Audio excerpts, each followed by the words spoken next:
আষাঢ় মাসের শুরুর থেকেই 1 তারিখ থেকেই যে সে বৃষ্টি আরম্ভ হয়েছে, সেই বৃষ্টি কন্টিনিউ চলছে। গত 2 দিন ধরে এত বৃষ্টি হয়েছে যে মানুষের সাধারণ জীবনযাপন করা একটা মুশকিল হয়ে গেছে।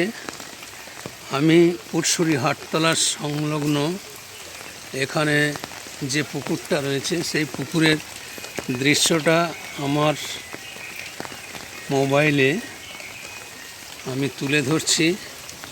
এই দিকে যে গলির রাস্তাটা আছে, সেই রাস্তাটাও যাওয়া আসা প্রায় বন্ধ অবস্থা হয়ে গেছে। তবুও যাই, যতটা যাওয়া যায় দেখি।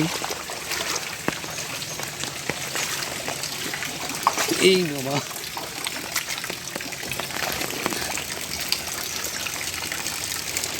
এদিকে যাওয়া যাচ্ছে? ও, এই রাস্তাটা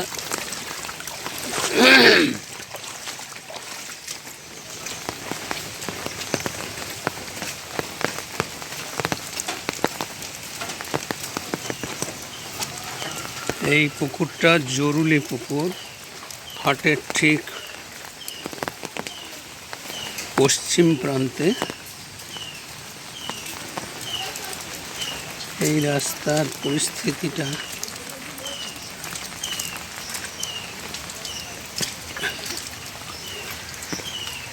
এই যে নালা, এই নালা একদম টইটুম্বুর হয়ে ভরে গেছে। এই নালা টইটুম্বুর হয়ে ভরে গেছে। আমার এই পুকুর জরুলে পুকুর একদম কানায় কানায় ভর্তি হয়ে গেছে। এই বৃষ্টির যদি শেষ না থামে, তাহলে আবার একটা বন্যার কবলে মানুষকে পড়তে হবে।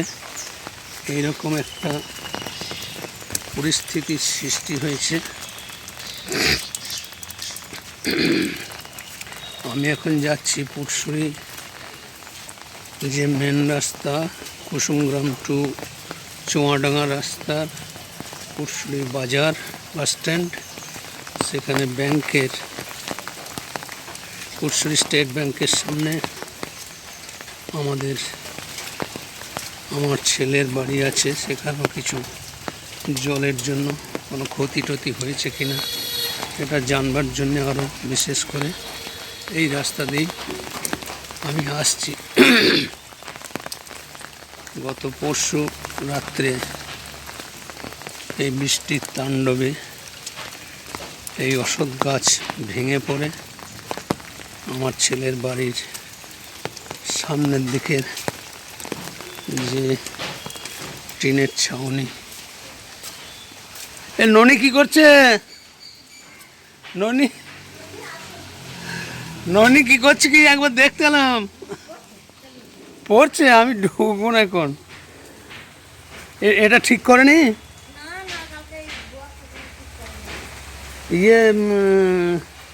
লাইন টাইন সব ঠিক আছে তো? ও, আমি এই রাস্তাটা দিয়ে এলাম একবার দেখতে।